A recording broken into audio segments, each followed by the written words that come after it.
बिस्मिल्लाहिर्रहमानिर्रहीम। अस्सलाम वालेकुम स्टूडेंट्स। आज हमारा टॉपिक है माइटोसिस। इससे पहले सेल डिवीजन से रिलेटेड हमने इंटरफेस को डिस्कस किया। इंटरफेस के 3 मेजर फेजेस थे। The number 1 was G1 phase, number 2 was S phase, number 3 was G2 phase. एक बात हम डिस्कस करना जो है ना वो शायद हमारे सिलेबस में नहीं था, लेकिन हमें इस बात का पता होना चाहिए कि सेल जब एक साइकिल कंप्लीट करता है तो फिर नेक्स्ट साइकिल में एंटर हो जाता है, फिर नेक्स्ट साइकिल कंप्लीट करता है, फिर नेक्स्ट। लेकिन क्या तमाम सेल्स हमेशा ऐसे ही अपने साइकिल कंप्लीट करते रहते हैं? लेकिन इसका आंसर होगा नहीं। कुछ सेल्स अपना टारगेट अचीव करने के बाद, क्योंकि बायोलॉजिस्ट हमें बताते हैं कि हर सेल की एक फेट है। कुछ सेल ने डाइजेस्टिव ट्रैक्ट में या इंटेस्टाइन का पार्ट बनना है, कुछ सेल ने लिवर में परफॉर्म करना है, कुछ सेल ने किडनी में परफॉर्म करना है, कुछ सेल ने ऐसी जगह पे जाना है जहाँ पे बार बार डिवाइड होना पड़ना है, और कुछ सेल ने ऐसी जगह पे जाना है जहाँ पे ज़िंदगी में कभी डिवीजन की शायद ज़रूरत ही ना पड़े। ये तमाम चीज़ें जो है वो पहले से रिटन हैं। इन रिटन चीज़ों का नाम नेचर ने फेट रख दिया है। सेल की फेट क्या है? तो हम कहते हैं कि जो ही सेल बनता है और वो G1 फेज से गुज़रता है तो वो G1 के बाद G0 में भी जा सकता है, अगर इसने सारी ज़िंदगी डिवाइड नहीं होना, अगर इसने हमारे नर्वस सिस्टम का हिस्सा बनना है, अगर इसने कोई हमारा जो है वो न्यूरॉन बनना है, तो फिर हो सकता है वो हमारी लाइफ टाइम में डिवीजन ना हो सके। लेकिन कुछ सेल ने बार बार डिवाइड करना है। हमने उन सेल्स की बात कर रहे हैं कि जब वो माइटोटिक फेज़ में दाखिल हो चुका है, और माइटोटिक फेज़ में दाखिल होने के बाद फर्दर कौन कौन सी चेंजेस आती हैं, आज हमने इसको डिस्कस करना है डिटेल से। तो माइटोसिस को हमने यहाँ पे इंट्रोडक्शन लिखा है कि माइटोसिस को हमने स्प्लिट किया है 2 कैटेगरीज में। एक है न्यूक्लियस डिवीजन और दूसरा है साइटोप्लाज्म की डिवीजन। इसके पहले फेज़ में जो न्यूक्लियस की डिवीजन है उसका नाम हमने रख दिया कैरियोकाइनेसिस, और दूसरे फेज़ में जो साइटोप्लाज्म की डिवीजन है इसको हमने कह दिया डिवीजन ऑफ साइटोकाइनेसिस। अब कैरियोकाइनेसिस को बायोलॉजिस्ट ने अपनी सहूलत के लिए फर्दर छोटे छोटे फेजेस में स्प्लिट किया है, और उनमें prophase, metaphase, anaphase and telophase. हम बारी बारी इन तमाम फेजेस को डिस्कस करने जा रहे हैं, और सबसे पहले मैं प्रोफेज की बात करता हूँ। Prophase word pro mean B4, pro mean B4 और फेज मीन मरहला। B4 मरहला मतलब फर्स्ट मरहला, पहला फेज़ जो है उसमें हमारे पास एक सेल है। इस सेल के अंदर जो टर्मिनोलॉजी इस्तेमाल होनी है उससे रिलेटेड मैंने कुछ वर्ड यहाँ पे लिख दिए हैं। प्लाज्मा मेम्ब्रेन, आउटर मेम्ब्रेन है, और ये याद रहे कि हम एनिमल सेल के डिस्कस कर रहे हैं। इसके साथ न्यूक्लियर मेम्ब्रेन है, इनसाइड न्यूक्लियोलस है, there are some chromosome in red colour, मैंने इनको लेबल किया है। तो प्रोफेज के अंदर जब माइटोटिक फेज़ में से गुजर रहा होता है सेल, तो प्रोफेज में कौन कौन सी तब्दीलियाँ आती हैं, तो हम यहाँ पे देखेंगे कि जी सबसे पहले the very first change while prophase is going on, तो इसमें chromosome become visible with light microscope. Chromosome light microscope की हेल्प से अगर हम इसको एग्जामिन करें तो वो हमें दिखना शुरू हो जाते हैं, वो हमें नज़र आना शुरू हो जाते हैं। तो पहली चेंज क्या हुई कि क्रोमोसोम जो है वो विजिबल हो जाते हैं। अभी प्रोफेज ख़त्म नहीं हुआ। पहली तब्दीली प्रोफेज में कि क्रोमोसोम थिक थ्रेड की तरह हो जाते हैं और वो हमें नज़र आना शुरू हो जाते हैं। साथ ये भी प्रोफेज का दूसरा मरहला है। प्रोफेज मैंने अभी नेक्स्ट फेज़ में नहीं गया। प्रोफेज में कुछ देर के बाद जो है वो न्यूक्लियस के अंदर भी एक RNA और जो है वो राइबोसोम से मिलकर एक स्ट्रक्चर होती है जिसको हम कहते हैं न्यूक्लियोलस। अब ये न्यूक्लियोलस एक भी हो सकता है सेल में, 2 भी हो सकते हैं, ज़्यादा भी हो सकते हैं। अब न्यूक्लियोलाई जो है वो डिसअपेयर होना शुरू हो जाते हैं, और साथ न्यूक्लियर एनवेलप भी ब्रेक होना शुरू हो जाती है, और यहाँ पे ब्रेक हो जाती है। पहले मरहले की बात कर रहा हूँ, अभी हम पहले फेज़ में हैं, प्रोफेज में। पहले क्रोमोसोम विजिबल हो गए, साथ हम कह रहे हैं कि न्यूक्लियोलाई डिसअपियर हो गए, साथ हम कहेंगे कि न्यूक्लियर मेम्ब्रेन भी ब्रेकअप हो गई है, न्यूक्लियर मेम्ब्रेन भी टूट चुकी है, इट डिसअपियर्स। और साथ सेंट्रियोल्स का जो पेयर है, जो सेल डिवीजन से पहले इंटरफेज के दौरान इसकी कापियां बन चुकी होती हैं। पहले ये एक पेयर होता है, लेकिन सेल डिवीजन के प्रोसेस को माइटोटिक फेज के शुरू होने से पहले सेल अपनी सारी तैयारियां मुकम्मल कर लेता है। और उन तमाम तैयारियों में कौन कौन सी चीज़ें शामिल हैं, इस डिटेल में जाने से पहले हम सिर्फ इतना कह देते हैं कि सेंट्रियोल भी अपनी तैयारी मुकम्मल कर चुका होता है और वो एक पेयर से दो पेयर बना लेता है। और ये दोनों pair they begin to migrate on opposite pole, वो डिफरेंट पोल की तरफ रवाना होना शुरू हो जाते हैं। और काफ़ी हद तक ये इधर भी हैं, लेकिन यहाँ पे हमने ड्रा नहीं किए। सेंट्रियोल्स प्रोफेज में क्या करते हैं कि at the end of prophase almost each centriole pair reach at opposite pole. तो यहाँ तक, और साथ जो है वो यहाँ से डिफरेंट फाइबर्स निकलना शुरू हो जाते हैं, धागे निकलना शुरू हो जाते हैं। माइटोसिस एक आम प्रोसेस नहीं है, ये नेचर का, ये फितरत का मौजज़ा है। इसमें हमारे क्रोमोसोम्स की नहायत मुनसफ़ाना तकसीम होनी है। कोई भी एक क्रोमोसोम किसी एक सेल में ज़्यादा चला गया या कम चला गया तो वो हमारी बॉडी के मेटाबॉलिज्म के लिए या सेल के सर्वाइवल के लिए या हमारी बॉडी के प्रोसेस के लिए इंतहाई ख़तरनाक है। तो नेचर ये काम, जिसका हमें पता ही नहीं है ये काम कितने मुनसिफाना अंदाज में कर रहा है, तो यहाँ पे जब पहुँचता है तो इन सेंट्रियोल से माइक्रोट्यूब्यूल्स, स्पिंडल फाइबर्स के धागे निकलना शुरू हो जाते हैं। ये धागे बेसिकली प्रोटीन होती है और उनमें से जो है वो 3 बेसिक टाइप्स हैं। सेंट्रियोल से 3 टाइप के थ्रेड्स जो है वो ओरिजिनेट होंगे और मैं यहाँ से बात कर रहा हूँ कि बेसिकली इनकी 3 टाइप्स हैं। यहाँ पे हमें एस्टर फाइबर्स नज़र आ रहे हैं जो मैंने ग्रीन कलर में शो किए हैं। साथ मैंने सेकंड बता दिया स्पिंडल माइक्रोट्यूब्यूल, तीसरा मैंने बता दिया काइनेटोकोर माइक्रोट्यूब्यूल। ये एस्टर से, ये सेंट्रियोल से जो है वो ओरिजिनेट हो रहे हैं और सेल के साइटोप्लाज्म में जो है वो स्प्रेड कर रहे हैं। न्यूक्लियर एनवेलप टूट चुकी है, न्यूक्लियोलस ख़त्म हो चुका है और जितने भी क्रोमोसोम विजिबल हो चुके थे अब वो फ्रीली साइटोप्लाज्म में आ चुके हैं। अब यहाँ पे क्रोमोसोम को डॉटर सेल में तकसीम करने के लिए पहले ऑर्गेनाइजेशन होती है और उन ऑर्गेनाइजेशन को भी कौन करता है, प्रोटीन के धागे।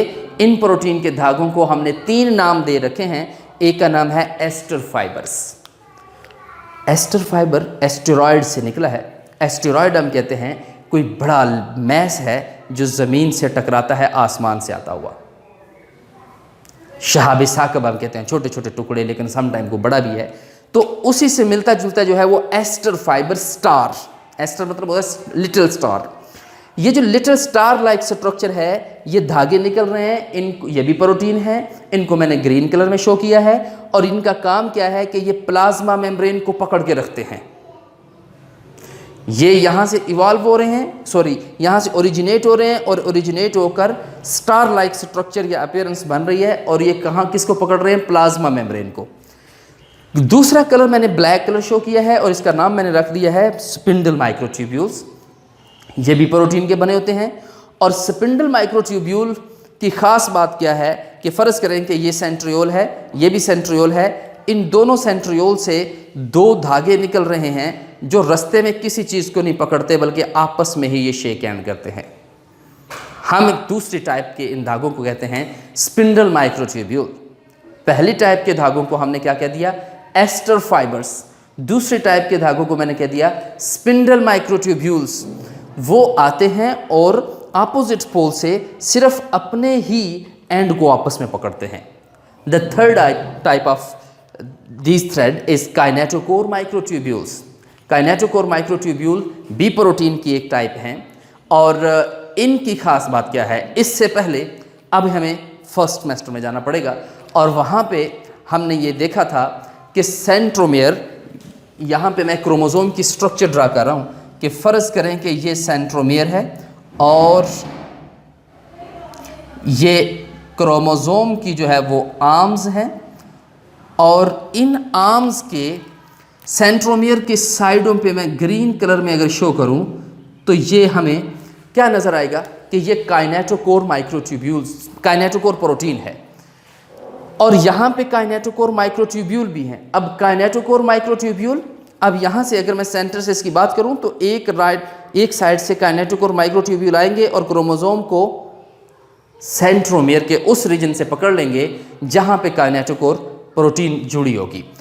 अब यहाँ पे हमने तीनों प्रोटीन्स के बारे में क्लियर डिफरेंस देख लिया है कि एस्टर फाइबर्स ये सेंट्रियोल से इवॉल्व ओरिजिनेट हो रहे हैं, प्लाज्मा मेम्ब्रेन को पकड़ रहे हैं। माइक्रोट्यूब्यूल्स अपोजिट पोल से आ रहे हैं, आपस में एक दूसरे को पकड़ रहे हैं। और काइनेटोकोर माइक्रोट्यूब्यूल्स आ रहे हैं और वो क्रोमोसोम के सेंट्रोमियर से साइडों पे लगी काइनेटोकोर को पकड़ रहे हैं और मजबूती से।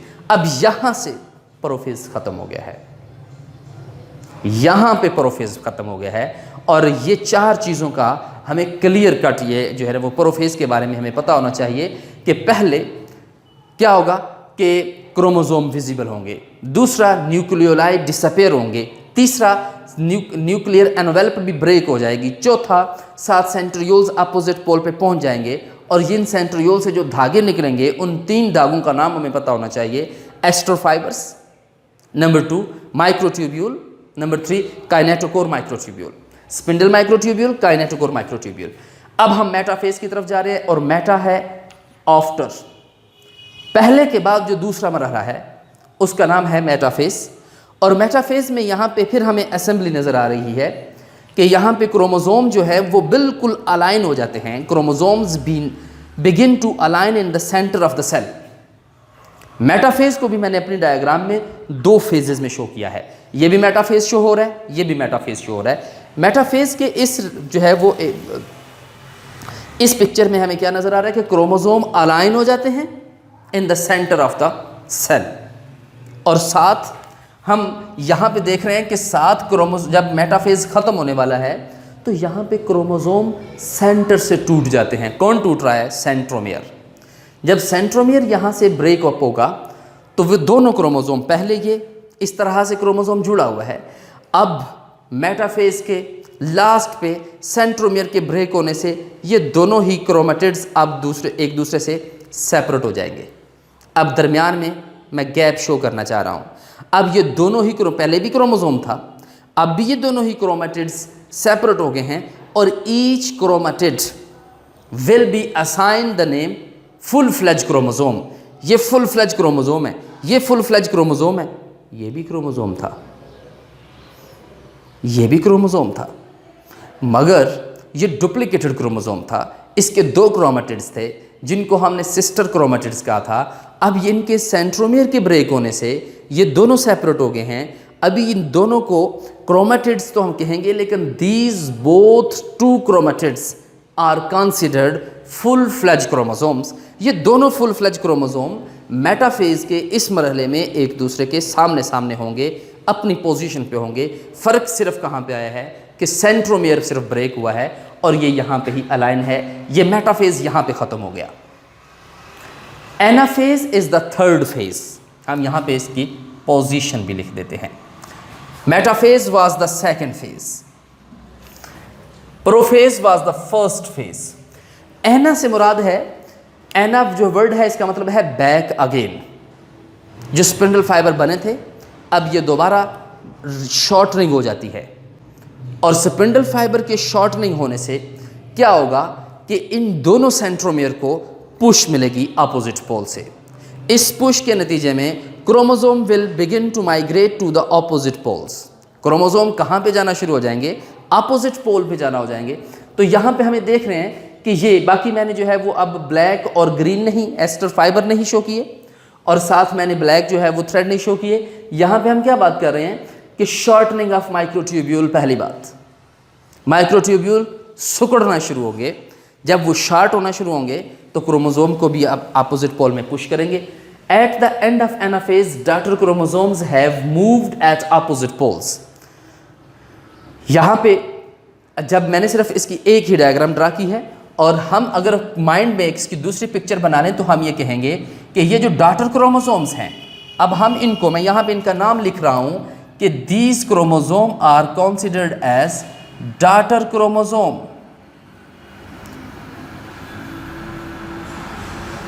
ये डॉटर क्रोमोसोम क्या करेंगे कि अब ये अपोजिट पोल की तरफ मूव होना शुरू हो जाएंगे, और जब तक एनाफेज आखिर में पहुंचेगी तो ये दोनों ही सेट अपने अपने रेस्पेक्टिव पोल में पहुंच चुके होंगे।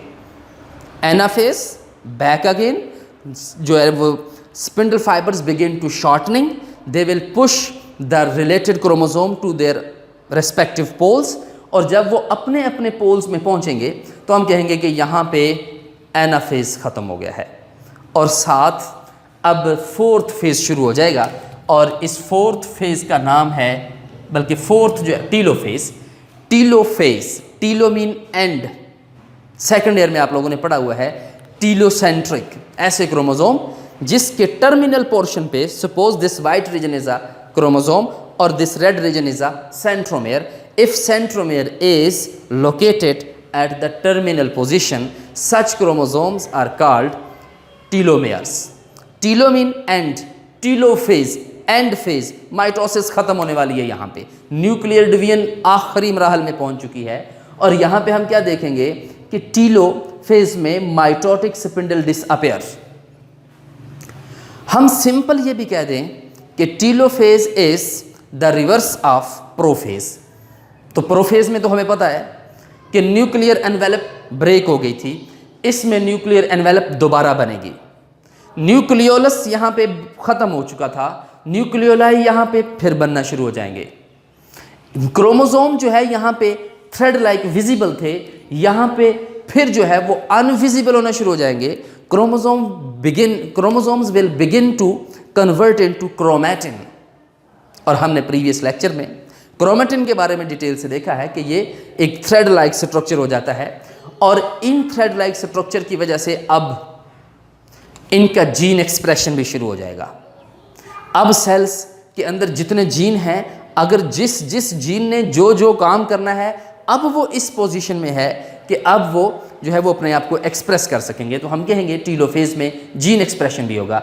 न्यूक्लियर एनवेलप दोबारा बन जाएगी, न्यूक्लियोलस दोबारा बन जाएंगे, क्रोमोसोम्स दोबारा से डिसअपियर होके क्रोमैटिन में शफल हो जाएंगे, और न्यूक्लियोलस जो है वो रिसिंथेसाइज होगा। और साथ इसके बाद जब माइटोसिस कंप्लीट होगी तो अब हम बात करेंगे साइटोकाइनेसिस की।